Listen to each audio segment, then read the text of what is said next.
Hey everyone. You're listening to Talk English Now. I'm Aiden. And I'm Maya. And today's topic is one that so many learners ask us about. Yep, it's something we hear all the time. I understand English, but I'm too shy to speak. So we're calling this episode the Confidence Toolkit because we're going to give you real, practical tools to stop feeling shy when you speak English. And as always, joining us is our brilliant guest and language expert, Sophie Lane. Hi, Aiden. Hi, Maya. This is a topic very close to my heart because I've seen how shyness can quietly hold learners back, even when they know so much. Totally. It's like you can know 1,000 English words, but if you're too nervous to use them, they stay locked inside. Exactly. And that's the heartbreaking part. So many people can speak English, but they just don't give themselves permission to try. So let's get into it. Sophie, what exactly does shyness mean when it comes to speaking English? That's a great place to start. Shyness in English isn't about not knowing the language. It's about the fear of being judged, the fear of sounding silly, or the fear of making mistakes in front of others. It's not a lack of skill, it's a lack of safety. Wow, that's powerful. Not a lack of skill, but a lack of safety. So true. Yes. When you feel safe, your brain opens up. But when you feel judged, your brain shuts down and you freeze. So if we want to stop being shy in English, we have to build safety and trust, not just practice pronunciation. That makes so much sense. So what's the first tool in this confidence toolkit? Tool number 1 is own your identity as an English speaker. Say it to yourself, I am someone who speaks English. Not, I'm trying. Not, I'm still learning. Just, I speak English. When you say that, you stop treating English like a test and start treating it like part of who you are. That's so cool. So it's kind of like claiming your voice, right? Exactly. Because when you identify as an English speaker, you don't need permission to talk. You stop waiting for your English to be perfect. You start using it because it belongs to you. Love that. So what's the second tool? Tool number 2, create safe speaking spaces. Shy speakers need places where they can talk without fear. That could mean practicing with a close friend, joining a small online English group, or even talking to yourself in the mirror. These are pressure-free zones where confidence can grow. I used to do that when I learned Spanish. I'd talk to myself while folding laundry. It helped more than anything else. That's the idea. You can't build confidence in a battlefield. You build it in quiet, safe places first, and then you bring it into the world. Okay, let's talk about something that a lot of learners are afraid of, making mistakes. That fear is a big part of shyness, right? Absolutely. Which brings us to tool number 3, redefine mistakes. Instead of seeing mistakes as failures, start seeing them as signs of growth. Every mistake is a message to your brain that you're doing something, taking action. And here's the truth. No one ever becomes fluent without sounding awkward first. It's like learning to dance. You step on some toes, but eventually you get the rhythm. Exactly. And the more you talk, the less scary it feels. So talk proudly even if you stumble. Because stumbling is how you learn to stand. Sophie, these tools are amazing, but I know some listeners are still thinking, okay, this sounds great, but how do I actually use it in real life? That's such a small step, but it's powerful. Fair point. So here's a challenge I give my shy students. Start with 1 sentence a day. That's it. Just 1 full sentence in English every day. It could be with a friend, in class, or to yourself. The goal is not to speak perfectly, it's to speak regularly. That's such a small step, but it's powerful. It is. Because every time you speak, you teach your brain, this is okay. I can do this. And slowly, the fear starts to shrink. Sophie, can I ask you something a little personal? Of course. Have you ever felt shy speaking another language? Oh, absolutely. I remember trying to order food in German. I got so nervous I just pointed and said, "This." And the cashier smiled and said, "Don't worry, your German is better than my English." That moment changed everything. I realized people want you to succeed. They're not judging, they're cheering for you. That's such a good story. It's like when we let go of that pressure to be perfect, people become allies, not critics. Yes, most people are kind. And most people respect someone who tries. So when you speak with honesty, even with mistakes, people will usually respond with kindness. You know, Sophie, I keep thinking about what you said earlier, how shyness isn't really about language. It's about fear. I think that's such a powerful thing to realize, because most learners think they're shy because their English isn't good enough. But maybe their English is fine, they just don't feel safe using it. That's it, Maya. You nailed it. Shyness often comes from the fear of being seen. We think, what if they laugh? Or what if I make a fool of myself? And those thoughts can be loud. But the real breakthrough happens when you realize being seen is not the enemy. In fact, it's where connection starts. And language, at its heart, is about connection. You know what's interesting? I've met people who are super confident in their native language, but when they switch to English, they suddenly get quiet. It's like their personality changes. That's more common than people realize. It's not that their personality changes, it's that their confidence shrinks in that new language space. They feel like a child again. But here's something I always remind my students. You didn't lose your personality. You just haven't found the words yet to express it in English. But it's still there. It's waiting. That's so comforting to hear, because I think a lot of learners feel like they're not their real selves when they speak English. Like they become a smaller version of who they are. Exactly. And that's why we need to create little bridges between your real personality and your English self. And the first bridge is giving yourself permission to be imperfect. When you stop trying to sound smart and just try to sound honest, something amazing happens. You begin to speak like you again.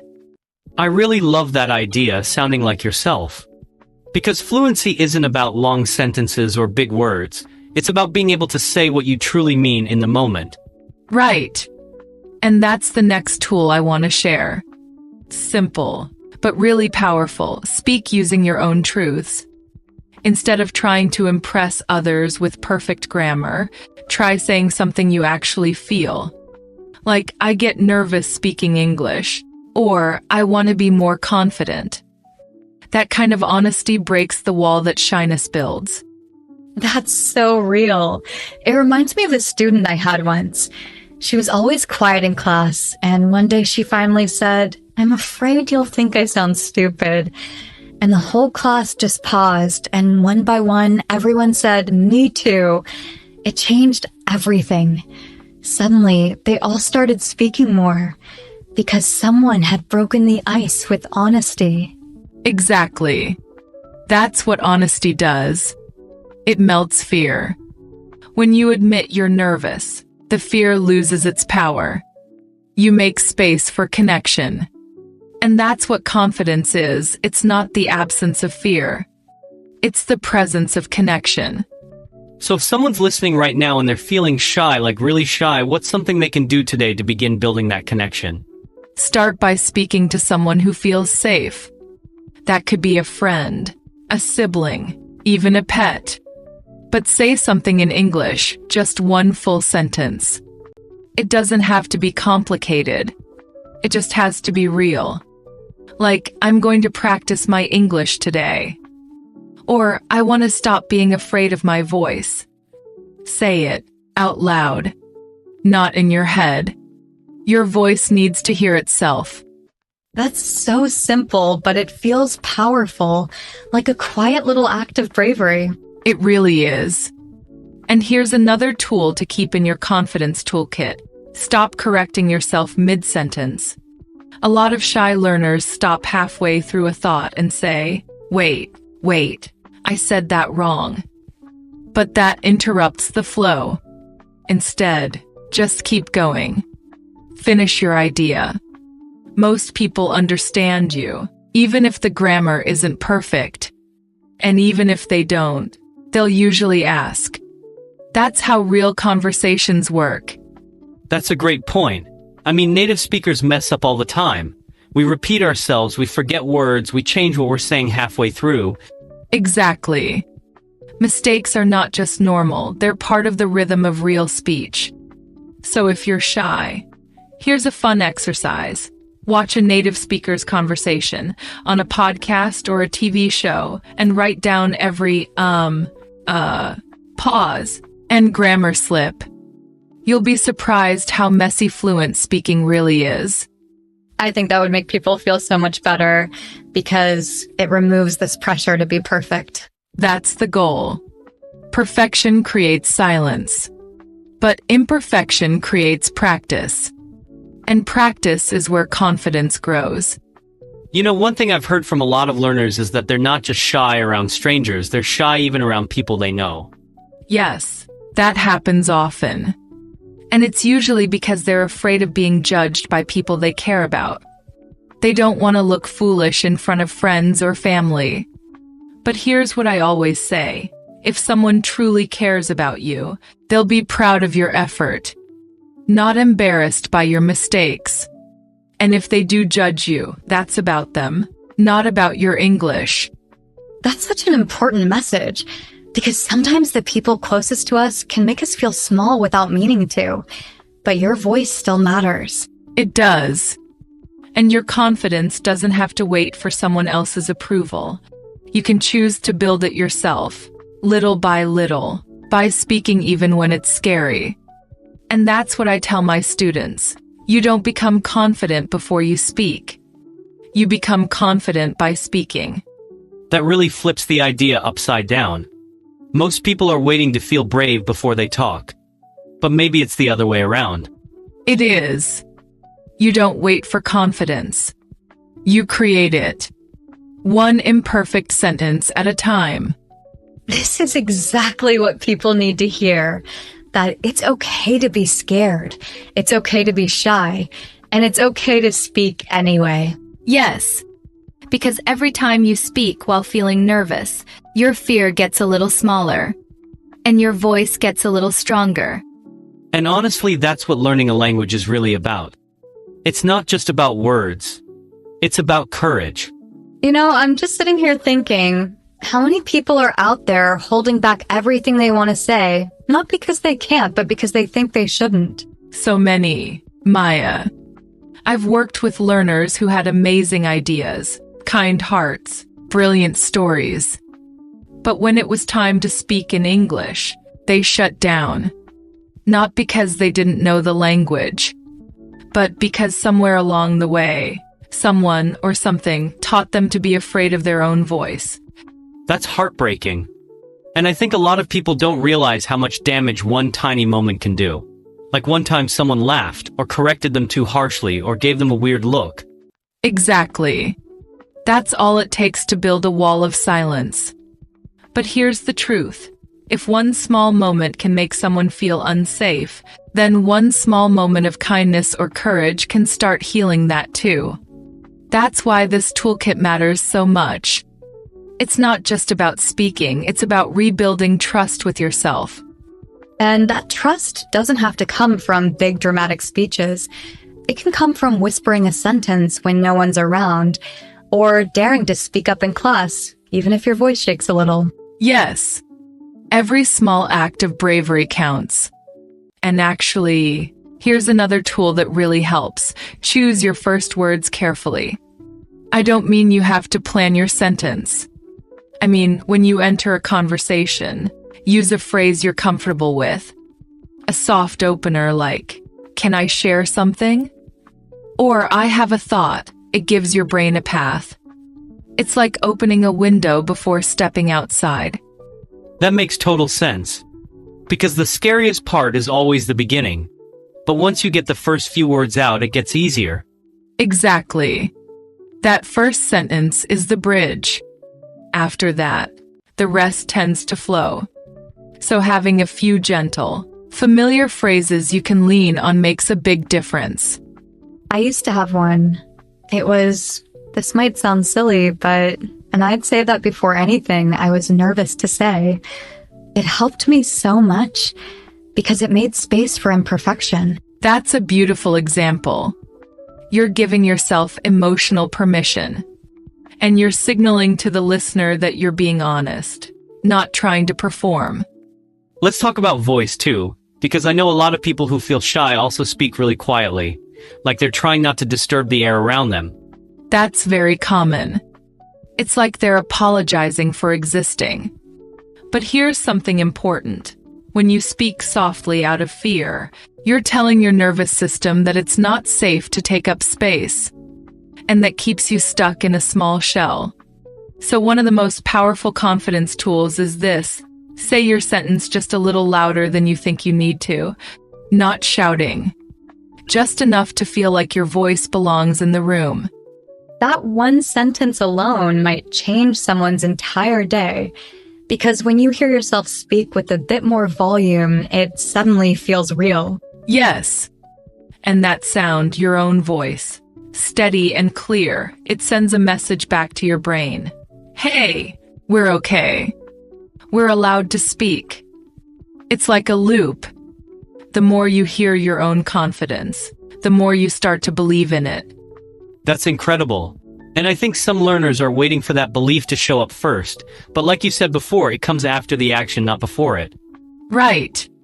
Courage before comfort. That's how it works. And the good news is, you don't have to feel brave to be brave. You just have to act like someone who believes they deserve to be heard, even if you're shaking inside. Okay, here's a question that might be on a lot of people's minds right now. What if someone says something unkind?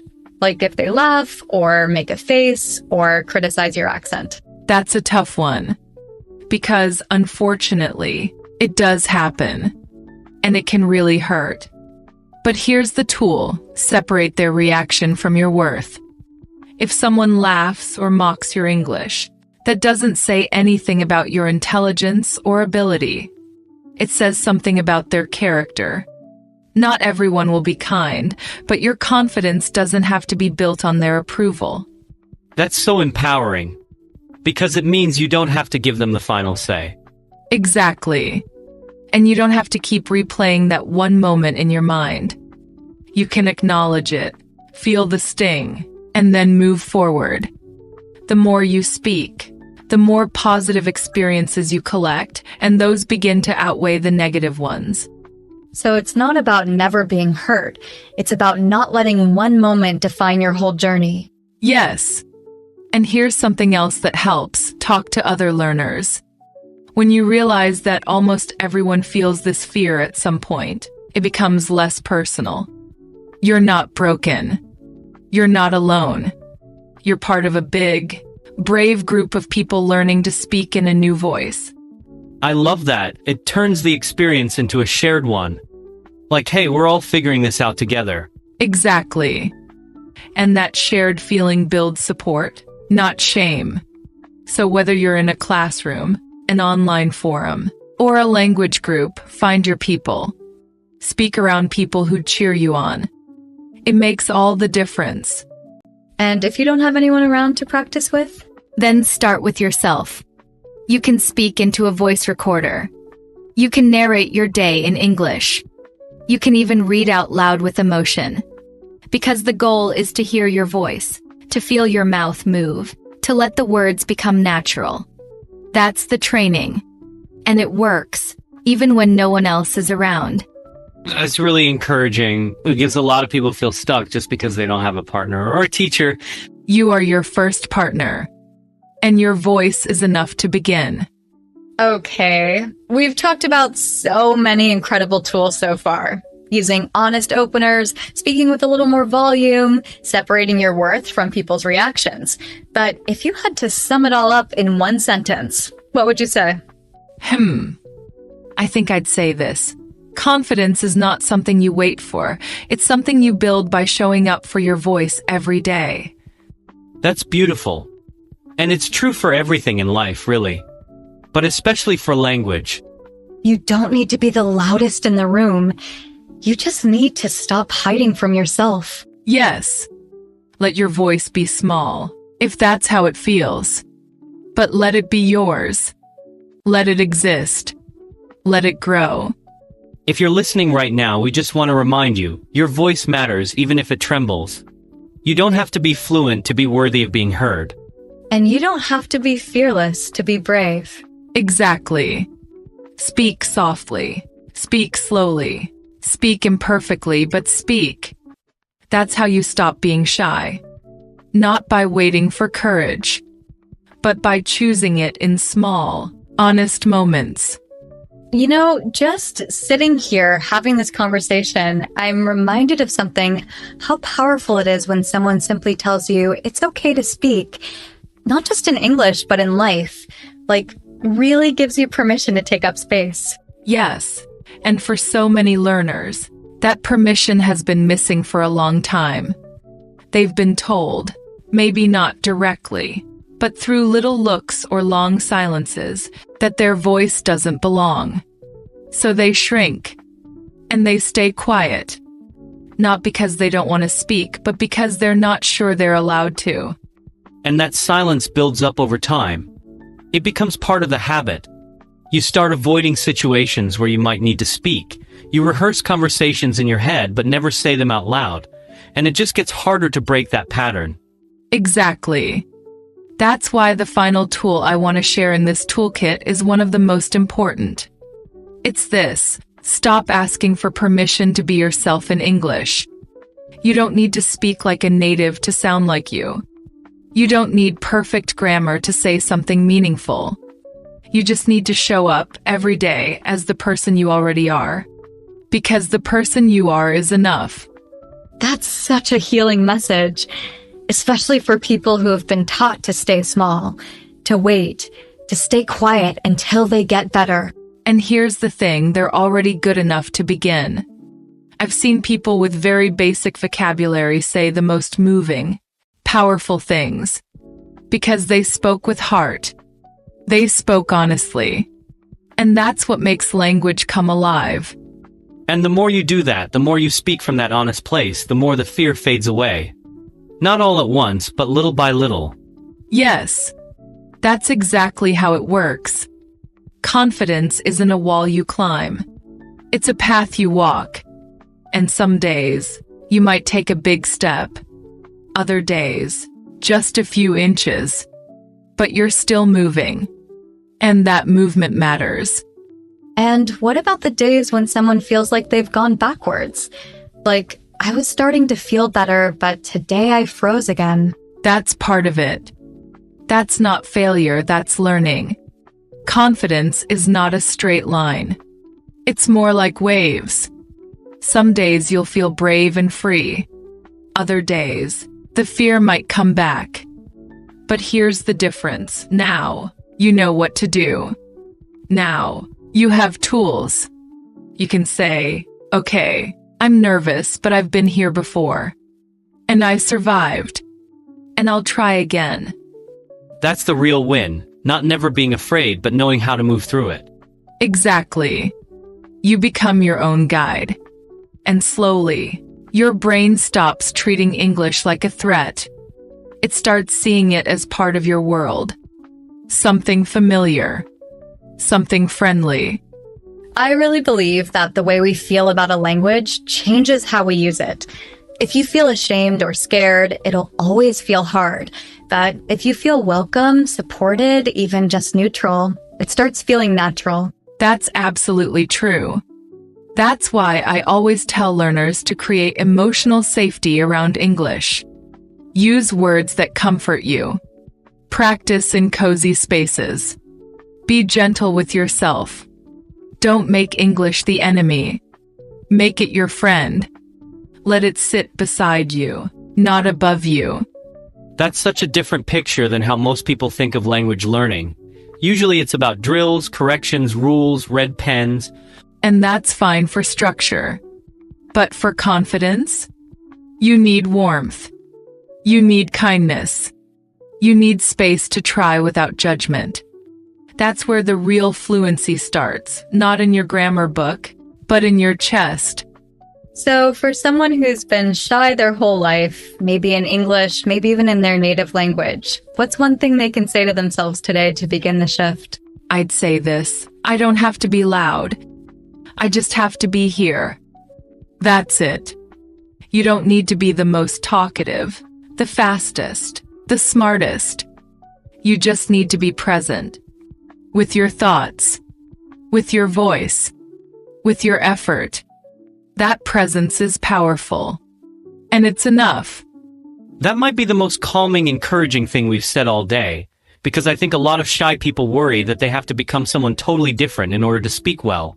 Nope. They don't need to become anyone else. They just need to become more comfortable being themselves in English. And that takes time. But it's absolutely possible. I've seen it happen over and over again. And I love that you've never once said, just stop being shy. Instead, you've shown us how to speak even when we are shy. That's what makes this toolkit so powerful. It doesn't erase who you are. It supports you as you grow.